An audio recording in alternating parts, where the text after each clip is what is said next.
O STF está votando para conceder o direito ao homicídio. Hoje eu quero falar sobre isso. A Rosa Weber, ela votou a favor do aborto até a 12ª semana de gestação, ou seja, 3 meses. Você já viu alguma imagenzinha de um bebezinho? 3 meses? Já tem ali... Ai, meu, é um negócio assim absurdo. Absurdo, absurdo. Mas o que de fato está por trás disso? Que talvez você não ouviu ainda, que talvez não te contaram. Eu quero, neste vídeo, primeiro falar rapidamente sobre o voto dela, ridículo, um negócio assim absurdo, ridículo. E depois, então, explicar o que está por trás dessa aberração. Porque só o fato de discutirmos o assunto já é uma aberração. Curta, comente e se inscreva. Bora para mais um vídeo. Então vamos lá. Em primeiro lugar, vamos aí ao voto da ministra, que votou para matar bebês no ventre até a 12ª semana. Quais foram os argumentos? Um monte de aberrações que ela soltou lá, mas vamos falar de algumas aqui rapidamente. Primeiro, ela afirma que não há consenso sobre quando começa a vida. A inexistência de consenso a respeito de quando inicia a vida é fato notório, mesmo para a área da ciência. Será que é mesmo? Não há consenso? Qualquer manual de embriologia aí, de qualquer faculdade de medicina, você vai encontrar essa definição. O encontro do espermatozoide com o óvulo gera uma vida. Veja esse aqui, ó. O primeiro dado incontestável esclarecido pela genética é o seguinte: no momento da fertilização, ou seja, da penetração do espermatozoide no óvulo, os dois gametas dos genitores formam uma nova entidade biológica, o zigoto, que carrega em si um novo programa individualizado, uma nova vida. Manual de Bioética, Fundamentos e Ética de Bioética, São Paulo, editora Loyola, página 342. Mas tá bom. Então, para nós está muito claro que a vida começa ali. O espermatozoide entrou em contato com o óvulo, há DNA ali, gente. Já ali. Mas, enfim. Vamos imaginar, então, que exista divergência. Não há consenso, como ela argumentou. Para uns, o início da vida é quando o espermatozoide entra em contato com o óvulo. Para outros, ocorre quando o embrião chega ao útero da mulher. Para outros, a vida ocorre quando há atividade cerebral. E por aí vai. Ok. Ela disse, não há consenso. Então na dúvida a gente mata. Na dúvida a gente mata. Há um prédio ali. Não há consenso se há pessoas ali ou não. A gente não tem certeza. Aí o que você faz? Implode o prédio. A gente não tem certeza, já que não temos certeza, vamos matar. Então até o argumento de não tem certeza é ridículo. Veja bem, até o nosso ordenamento jurídico é em dúvida, diante de um julgamento, você tem dúvida, você não tem certeza se o réu é culpado ou não. O que a gente tem que fazer? Em dúvida é sempre a favor do réu. E é verdade. É muito melhor um criminoso solto do que um inocente preso. Ou então imagine um inocente, se fosse no caso da pena de morte. O cara está sendo julgado, a gente tem dúvida. Na dúvida a gente faz o quê? Não, vamos matá-lo, já que a gente está... Ele cometeu o crime? Não sei. Vamos matá-lo. É ridículo. Isso é ridículo. Na dúvida, você tem sempre que favorecer a possibilidade da vida. Então é ridículo. Até em caso de dúvida, se de fato houvesse isso, mais um argumento para não abortar. Outra coisa, ela quer o aborto até a 12ª semana, ou seja, são 84 dias aí. Explica para mim uma coisa, até o 84º dia, pode matar. O que acontece no dia 85, no 85º? Que mágica é essa? Até o 84º, ou seja, 84, aí pode matar. Deu meia-noite, pronto, agora não pode matar mais. Qual o critério? É simplesmente ridículo. É simplesmente ridículo. Então, o negócio segundo, ela disse, a Constituição só garante o direito a quem nasceu. O artigo 5º da Constituição garante o direito à vida. Não está escrito ali a vida desde a concepção, porque ao criarem a Constituição julgavam que já estava implícito isso, que é vida ali no ventre. Por isso os artigos 124 e 126 do Código Penal criminalizam o aborto. Então, assim, é um negócio assim absurdo. Outra coisa, então, né? Em tese, Se a Constituição já ela garante o direito à vida e a vida começa na concepção, e o Código Penal está de acordo com ela, então. Em tese, para você permitir o aborto, você teria que mudar a Constituição. E olha que coisa, o STF existe para proteger a Constituição, não para alterá-la. Não é atribuição dele. Se fosse para existir esse debate, que não deveria nem existir, tem que ser na Câmara, no Senado. É lá que se faz a lei. Lá se faz a lei e o STF apenas julga e defende a Constituição. Então é um absurdo isso. É um absurdo. Os argumentos são mentirosos. Assim como a lei que permitiu o aborto nos Estados Unidos em 1973 foi baseado em uma mentira, uma moça que confessou depois que ela não havia sido estuprada. Eles lá fizeram essa lei, e que caiu, né, agora recentemente. Pegaram uma moça, as feministas, ativistas feministas, pegaram uma moça que alegava ter sido estuprada. E aí tentaram, por meio dessa brechinha, abrir a porteira para o aborto. Essa mulher, mais à frente, confessou que não tinha sido estuprada. Ou seja, uma lei mentirosa contra a Constituição americana foi feita baseada numa mentira. Basicamente é assim que o movimento feminista ele surge e ele se desenvolve.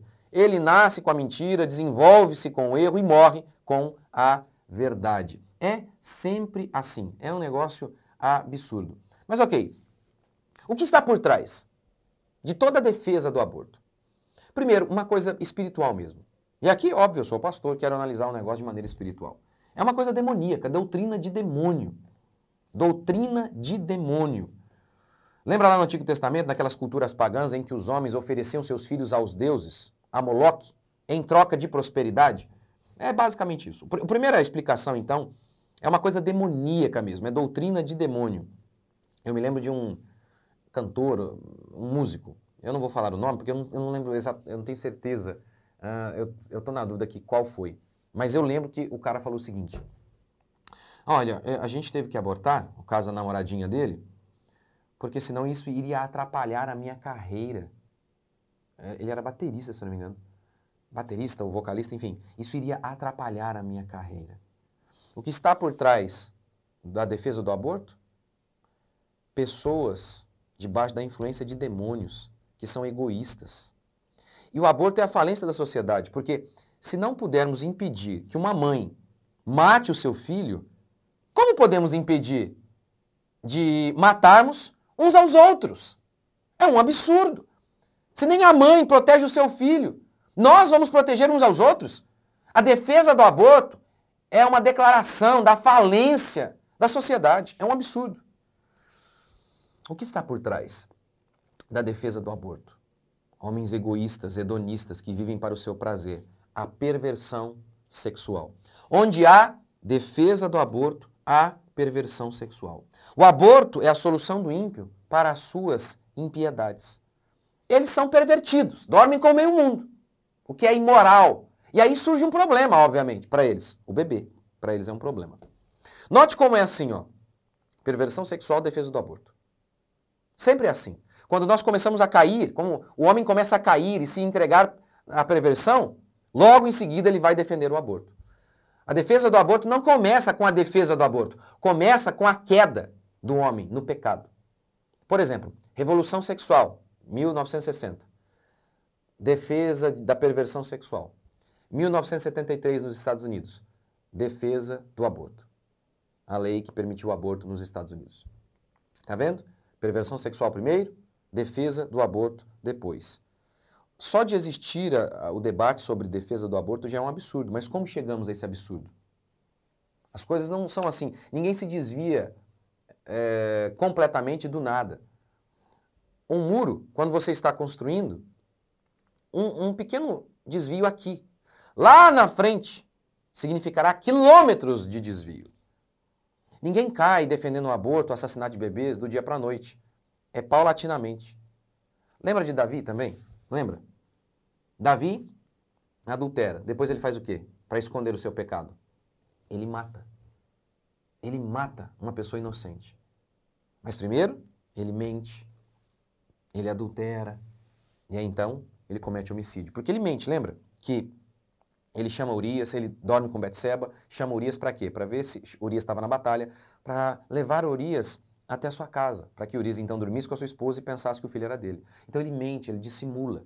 Ele adultera primeiro e aí ele começa a mentir. Ele chama Urias, ô meu amigo, vem cá.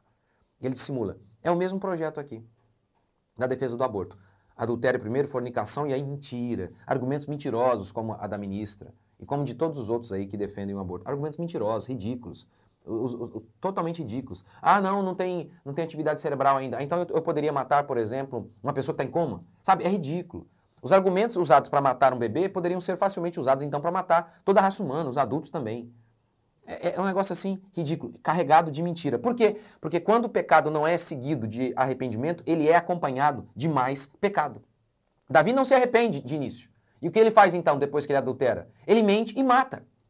Como os homens não querem se arrepender, eles fazem isso. Ah, o aborto seria a solução para proteger as mulheres, para diminuir as mulheres que morrem em hospitais clandestinos. Peraí. A pessoa que aborta e morre, ela morre durante o procedimento de aborto, ela não é uma vítima. Ela é um criminoso que morreu durante o seu crime.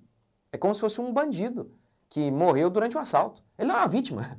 A gente tem que prover, então, circunstâncias adequadas para que o criminoso cometa o crime. Seria como dizer, tem muito criminoso, muito ladrão morrendo durante o assalto. Então vamos proibir o assalto, porque aí a gente vai impedir que eles morram. É um absurdo. Seria um absurdo? É um absurdo. Defendem a vida defendendo o aborto. É um negócio assim inconcebível. Inconcebível. Ela fala também durante o julgamento dela, ela disse assim, vai diminuir o número de abortos. Vamos liberar o aborto para diminuir o número de abortos. É igual o pessoal da liberação das drogas. Vamos liberar as drogas porque aí vai diminuir. Mentira, a gente já sabe que é mentira isso. Em países em que a droga foi liberada, as drogas foram liberadas, aumentou. O consumo de drogas aumentou. É tão ilógico isso, né? Vamos liberar para diminuir. Vamos liberar, então, o roubo, aí vai diminuir. Vamos liberar o assassinato de todos, então, dos adultos. E aí vai diminuir. É tão ridículo. É tão ridículo. E outra, não resolve o problema da mãe, porque uma mulher que abortou continuará sendo uma mãe, mas agora uma mãe que matou seu próprio filho. E aí ela carregará culpa. Pode não carregar o bebê, mas vai carregar culpa. Como a gente sabe de muita história de pessoa que cometeu aborto e entrou em depressão profunda. Começou a definhar. Culpa. Portanto, o sexo seguro não é com camisinha. Não é abortando para resolver o problema. É debaixo da bênção de Deus com a mulher da sua aliança. A cura para o aborto, a cura para a perversão sexual não é o aborto, é a santidade. Não há outro caminho. Essa é a solução. Uma sociedade podre, ela é uma sociedade que defende o aborto. Uma sociedade pervertida sexualmente é uma sociedade que defende o aborto.